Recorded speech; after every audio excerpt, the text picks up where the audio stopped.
Ki runar next step kila Prong tu bat lute ya ka Ïingmane Unitarian ha Madan Laban bat kendang naphang ya ka library jong ka ni ka Ïingmane. Kani ka jing sha lute kala ja ha ka por life teng hadu saw beje main step. U chairman jong ka Ïingmane uba LMB Rani ulaong ba ka long ka basngosi baki Nongtuh kim palachu wat ya ki jaka mani blay. Ula kedau ru ba ka jing bambiang ka boarding hasurok ne ki street light kala penlong ya kum kini ki jingja. Kini ka jing sya lute ka long kum juru kumbaja ha grotto chapel ha light mkra ha ka ba ki Nongtuh kila yo bantu ya kapisa ki laptop bat ki wei ki tiar.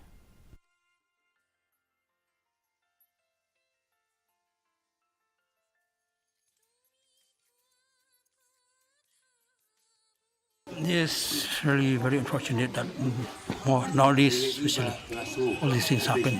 People, they don't scare and they don't spare also to take a chance from any place.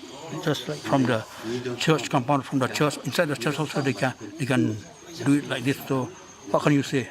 Other places, so forget it. During night time especially, I mean, that the sky should be more this thing.